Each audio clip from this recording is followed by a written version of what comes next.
vendredi 16 janvier 2026. Bonjour à toutes et à tous.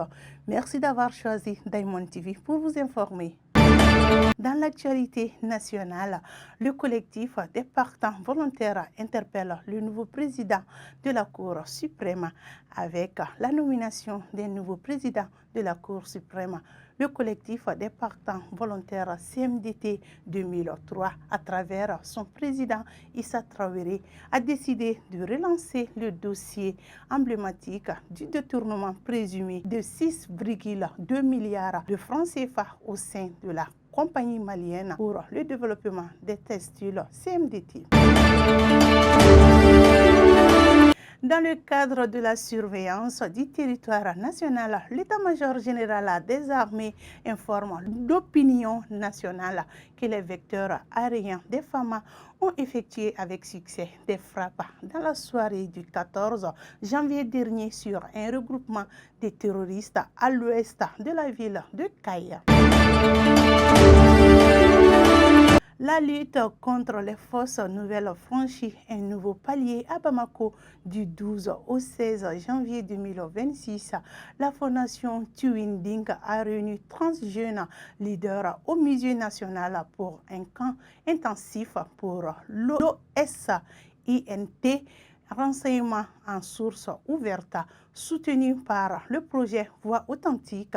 Cette formation de pointe vise à transformer ces citoyens en véritables remparts numériques capables de débusquer les manipulations les plus complexes. Grâce à l'expertise des formateurs chevronnés, ils maîtrisent désormais les techniques de vérification indispensables pour assainir les réseaux sociaux au Mali. Koutiala Abla, les agents des douanes ont mis la main sur une cargaison illégale de 20 500 comprimés de tramadol habilement dissimulés dans un car de transport en commun. Cette opération majeure permet de retirer du marché noir une substance qui ravage la santé de notre jeunesse et finance l'insécurité dans la région. Grâce à la vigilance des brigades de surveillance, ce fléau silencieux n'atteindra pas ses destinations, sauvant ainsi de nombreuses vies. À Ségou, le 4e comité de gestion 2025 vient de rendre ses conclusions sous la direction de Ségou Ibrahima Bargui, PDG par intérim. L'Office peaufine sa stratégie pour 2026 entre le bilan de l'hivernage et le lancement de la contre-saison. L'objectif est unique, maximiser la production pour la souveraineté alimentaire du Mali.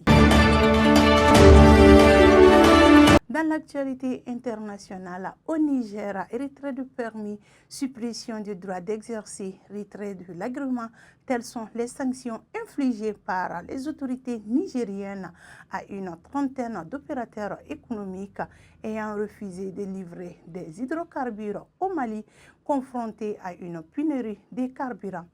Le ministère des Transports du Niger a annoncé la suppression totale du droit d'exercer l'activité de transport d'hydrocarbures de 14 opérateurs et le retrait du permis de conduire à 19 chauffeurs pour refus de se conformer à la réquisition ordonnée afin de transporter ce carburant.